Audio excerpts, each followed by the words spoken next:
What's up, guys? And by now I'm sure you've heard about ChatGPT, the AI application that everyone is using. It's a pretty cool application. You can basically ask it anything and it will generate an answer in a matter of seconds, as long as you're asking anything that happened before 2021. It uses all the resources that are on the internet, so its knowledge base is unmatched. That's why people are going nuts using ChatGPT. I actually used it while I was doing research for this video, and I know a lot of my guys are also using it to do things like articles. It can generate an article for you. It can generate a code for you. If you are in programming, you can actually ask it and it will give you the code that you'll be looking for. And now, looking at its capabilities, okay, think of it like this, right?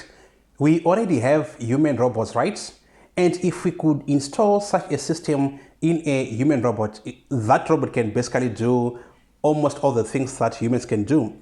So the question now is, in the future, are we going to get jobs, or all the jobs are going to be taken by AI robots? And the truth is, jobs are going to be lost. If you're doing manual labor, there is going to be an automated system powered by AI that is going to replace your job. This is not really a new thing. It's been happening from way back. If there is a new gadget, when the computer came, there are some people that were doing, way back we used to have typists. That person will be at the company and will be doing all the typing for that company. And when computers came into existence now, there was no longer need for a typist. So all those people lost their jobs. So this is not really a new thing. So some jobs are being lost, but there are some industries that are actually growing that needs more people to work in those industries. If you think of the programming world, obviously, if you are building all those systems, we will need programmers. So it means more jobs, more employment for people. And then you can also talk about data analysts. In AI, there are a lot of data analysts that are needed. There are a lot of data engineers that are needed. So more jobs as well. And we have cybersecurity. All those systems will need to be protected. And all these AI systems will also need hardware. So it means the manufacturing industry of that kind will also grow. I remember when cell phones came into existence, there was an increased demand for platinum. And that also created employment. This is what is going to happen as well due to the growth of the AI industry. There are some supporting industries that are going to grow with it. So it's one of those things whereby there are some negatives and there are some positives as well. But the truth is, AI is here to stay. A lot of people are enjoying all those IA systems. I'm personally using ChatGPT on a daily basis. Okay, enough about jobs. Well, we had unemployment before AI, so I'm sure the effect of AI will not be that much. We won't feel it too much because we had that problem of unemployment way before all those AI technologies. Okay, let's now talk about the education sector. So right now, ChatGPT can basically do all your homework. So if you're a teacher, how can you tell now if the student did the homework on their own or if they use an application?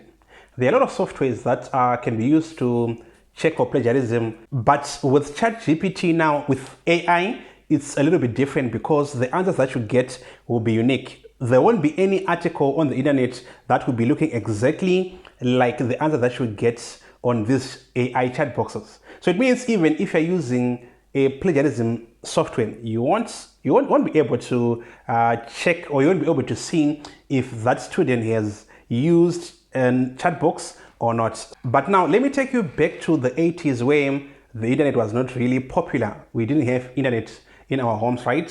And then now, as we went into 1990s and the 2000s, the internet was everywhere now. And I remember when we were discussing way back when you said it was now easier to learn because you could do your research on the internet, right? But if you look at the results of students right now, you see that there are still people who are failing.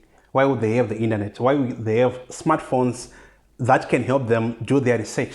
It's because the education system is also improving. It's also adapting to all the resources that are there now. So I'm sure with ChatGPT as well, the education system will move in a way that will counter all those things. Calculators as well. There are some exams that you can write without a calculator.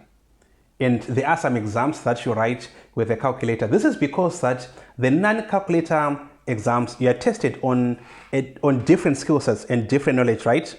And now when in exam you are supposed to use a calculator, you are now tested on different things. So that can also be done by educators to try and test students in a different way, and you can't use ChatGPT in an exam anyway. So maybe we can move away from assignments and try to do more tests. Now, looking from a positive angle, there are some positives that AI brings into the education sector. If you think of things like AI-powered tutors, you can also have automated assessments, and you can also automate all those administrative jobs like bookkeeping and scheduling. You can also generate content as well. You can write notes actually using all these AI tools. Instead of spending hours writing notes manually, you can just spend only seconds and you get your notes, and that will give you more time to read actually. So that's another positive that AI brings into the education system. And a virtual and augmented reality can also be used in our schools so that students can actually see what they will be talking about. If you're, let's say if you come from a country where there is no snow, you can use virtual reality to actually see what snow looks like. Or maybe a volcano. You can't really go into a volcano, but you can simulate using virtual reality. But now another problem that may also rise with this is that there are some students that can have access to AI systems. And there are some students, usually those ones in remote areas. So you see that there'll be a very big gap now. That gap is there right now, but with AI now, the gap would definitely increase. Just think of it like this, right? There is a student on the other side of the world that can type in a question in a chat box, and in a matter of seconds, that student will be able to get the answer to that question. And on the other side now, you have a student who does not even have electricity. And the only way he can do his research is by using very old books. That is, if he does have those old books. So that's another problem that AI systems pose in the modern world. And just to wrap up, I personally love AI. I think it's got endless possibilities, and the positives outweighs the negatives. So let us know what you think in the comment section, and if you have liked this video, don't forget to give us a thumbs up. And if this was your first time coming to this channel, go down there and click on subscribe, and also hit that bell so that you'll see all our future videos. My name is the Duke of Tech. See you on the next one.